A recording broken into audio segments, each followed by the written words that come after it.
সোনালী বিধানসভা কেন্দ্রের অন্তর্গত এই জেলা পরিষদ। এই জেলা পরিষদে এবার এবার কংগ্রেস একটা শক্ত প্রতিদ্বন্দ্বিতার সম্মুখীন হয়েছে, আমি আসছি একটু পরে। তো এই জেলা পরিষদে রয়েছে 4টি জিপি: নিয়াগ্রাম, পাটপুর, সোনাবাড়িঘাট, কৃষ্ণপুর ও দক্ষিণ সৈয়দপুর। এই 4টা জিপি নিয়ে এই জেলা পরিষদ। এর ভৌগোলিক অবস্থানটা ঠিক শিলচরের পাশে এই জেলা পরিষদটি, এবং এখানকার একটা সমৃদ্ধ অঞ্চল, শিক্ষিত অঞ্চল এই এলাকাটা। সুতরাং একটা মর্যাদাপূর্ণ লড়াই এখানে আমরা প্রত্যক্ষ করব। তো এখানে আমরা পেয়েছি জাকির হোসেন লস্করকে। তো আপনার যিনি প্রার্থী আছেন তার নামটা কি? সাজিদা পারভিন লস্কর এখানে মহিলা সংরক্ষিত আসন দাঁড়িয়েছেন। সেই সুবাদে তিনি হলেন তার ভাই, তার প্রতিনিধি। তো তার কাছ থেকে আমরা জানতে চাইব যে এই জেলা পরিষদে তার অবস্থানটা কি। তিনি কার্পেট প্রতিষ্ঠানের নির্দল হিসেবে এখানে প্রতিদ্বন্দ্বিতা করছেন। এটা হলো ঘটনা। তবে এখানে কিছু আমি পরে এগুলো বিষয়ে আসবো। কিছু কংগ্রেসের অভ্যন্তরীণ রাজনীতির বিষয় এখানে আছে, এটা আমি পরে আপনাদের কাছে ঘোষণা করবো। আমরা এখন তার কাছে জানতে চাইব, কারণ আমরা যতটুকু পরিক্রমা করেছি তার একটা শক্ত অবস্থান তার প্রার্থীর আমরা এই জেলা পরিষদে আমরা প্রত্যক্ষ করেছি। আচ্ছা, আপনি নির্দল হওয়ার পর কংগ্রেসের মতো একটি দল যাদের একটা বিরাট প্রভাব রয়েছে, এরকম একটা জায়গায় আপনি নির্দলে কিভাবে লড়াই করবেন? আসলে হয়েছে আমার দীর্ঘ 18-20 বছর থেকে আমি রাজনীতির সঙ্গে জড়িত আছি।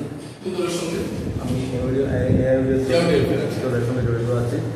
তো সেই সুবাদে আমার এই 4 ডিগ্রিতে এবং সমস্ত সবাই অঞ্চলে আমার জনসংযোগ আমি রেখে চলি, যেহেতু আমার ভবিষ্যৎ প্ল্যানিং ছিল যে আমি ইলেকশন লড়ব ভবিষ্যৎ।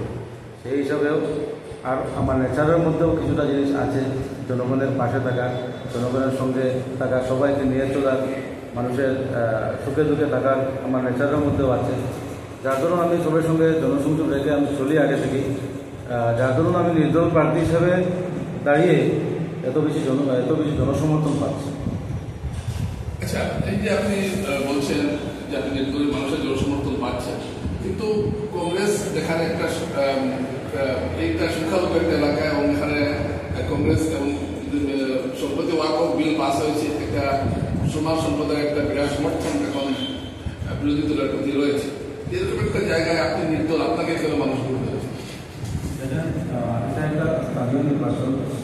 স্থানীয় নির্বাচনে দলীয় প্রতীক বা দল কোনো ফ্যাক্টর হয় না, কারণ এখানে এই নির্বাচনের মাধ্যমে কেন্দ্রীয় সরকারও পরিবর্তন হবে না আর রাজ্য সরকারও পরিবর্তন হবে না। এটা স্থানীয় নির্বাচন। জনগণ চায় কাকে ভোট দিলে এলাকার মধ্যে শান্তি সম্প্রীতি বজায় থাকবে, কাকে ভোট দিলে জনগণের যেটা প্রাপ্য আছে, যেটা ওনার মাধ্যমে জনগণের কাছে সহি শুদ্ধভাবে পৌঁছবে, আমানতের খেয়ানত কেউ করবে না, যে দলের যখনও মনে হবে জনগণের তখনও ওনাকে ভোট দেবে। এখানে কোনো দলের ব্যাপার আসে না, এখানে ব্যক্তির ব্যাপার আছে। তাই আমরা দেখতে পাচ্ছি সব দিকেই নির্দল প্রার্থীরাই বেশি এগিয়ে। এপি আঞ্চলিক পঞ্চায়েত বলেন, সমস্ত সোনাই তথা কাছাড়ের আমরা দেখতে পাচ্ছি যেভাবে নির্দল প্রার্থীরা এগিয়ে আসছে। তো এটা জনগণের মতামত, এবং যেহেতু এখানে এমপি এমএলএ ইলেকশন নাই, সেই হিসাবে কংগ্রেসকে বিজেপিটা গুরুত্ব পাচ্ছে না, আমার সেটা মনে হয়।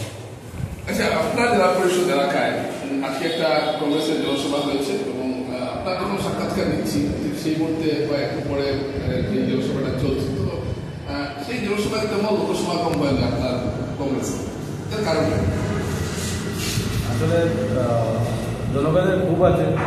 আমি যেটা উপলব্ধি করতে পেরেছি, দেখতে পাচ্ছি কিছু কিছু ক্ষেত্রে নমিনেশনের ব্যাপারও কিছুটা আছে। আমাকে জনগণ যেটা বলে, আমি যাই যখন মিটিংয়ে কথা বলি, কিছু ক্ষেত্রে খুব আছে মানুষের আসলে সিদ্ধান্ত নিয়েছেন নির্দল প্রার্থীকে ভোট দেবেন। সেই হিসাবে আমার মনে হচ্ছে এটাও হতে পারে একটা কারণ। আপনি যদি নির্বাচিত হন বা আপনার প্রতিনিধি নির্বাচিত হন, তাহলে আপনার সুষ্ঠু গণতন্ত্র আর শান্তির পরিবেশ যাতে থাকে, আমার এটা প্রথম থাকবে, এবং উন্নয়নের দ্বারা যাতে অব্যাহত থাকে, উন্নয়ন করতে পারি যাতে, এটাই আমার মূল লক্ষ্য থাকে। আচ্ছা, এইগুলো নির্বাচন প্রথম একটা নির্বাচন দেখলাম যে অন্য নির্বাচনগুলোতে যেমন বিধায়ক বা কোনো নেতার একটা আশীর্বাদ থাকতো জেলা পরিষদের, তো আপনার উপরে কি কোনো নেতা আশীর্বাদ আছে? এরকম তো কিছু নেই, কারণ আপনারা দেখতে পাচ্ছেন আমি তো জনগণকে নিয়ে ইলেকশনে লড়ছি, জনগণ আমাকে সাহায্য করছে। কিন্তু আপনার লড়াইটা কার সঙ্গে লড়াই হচ্ছে? কংগ্রেস না অন্য কোনো যুদ্ধ কার সঙ্গে লড়াই হচ্ছে? আসলে কম্পিটিটার কেউ নেই বললে তো ভুল হবে, এই শব্দটাই ভুল। আমার নিকটতম কোনো প্রতিদ্বন্দ্বী নেই। অনেক দূরে কত ভোটে জিতবেন আপনি আশা করছেন? 10-12 হাজার করে জিতবে। এখানে তো ভোট আছে প্রায় 38,000 ভোট আছে, 38,000 ভোট আছে। এর মধ্যে আপনি আশা করছেন যে আপনি 10 থেকে 12,000 ভোটে আপনি তো এই যে আপনার এত আত্মবিশ্বাসের কারণটা কি? একজন নির্দল প্রার্থী হয়ে এত আত্মবিশ্বাসের কারণে? কারণ হলো আমার সঙ্গে জনগণ আছেন, আমি মানুষের দুটো সুযোগ দাঁড়াই, মানুষের আমার উপরে বিশ্বাস রাখেন মানুষ, আমিও বিশ্বাস করি। এটাই আমার কেন আমার শক্তি, জনগণই আমার শক্তি। আচ্ছা, টিকিট বন্টনে যে কংগ্রেসে যে অনেকগুলো অনিয়ম হয়েছে, একটা অভিযোগ উঠছে, অনেক জায়গা থেকে আমরা একটা অভিযোগ পাচ্ছি যে কংগ্রেস এখানে যোগ্য প্রার্থী দিতে পারেনি। তো যে কংগ্রেসের যে একটা অন্তর্কুন্দল চলছে, এর কি একটা ফায়দা কি আপনি পাবেন? দেখেন, আমিও কংগ্রেসের নোমিনেশন চেয়েছিলাম, আমাকে দেয়নি দল, কোনো আমার অসুবিধা নেই, আমার কোনো দুঃখ নেই। এটা তো অন্য কথা, কোন দল কাকে প্রার্থী করবে এটা নিজের একান্ত নিজস্ব ব্যাপার। তো ফায়দা কিছু না, সবটার মনে হলো আপনার জনগণের মতামত। আপনি চেয়েছেন আরো একজন চাইলেন যারা প্রাণ দিয়ে আপনার সঙ্গে সেগুলো না, এরকম কিছু পরিবেশ পরিস্থিতি নেই এখানে।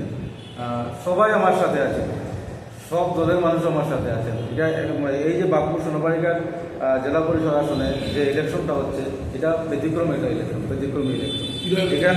এখানে সব দলের মানুষের সমর্থন আমি পাচ্ছি।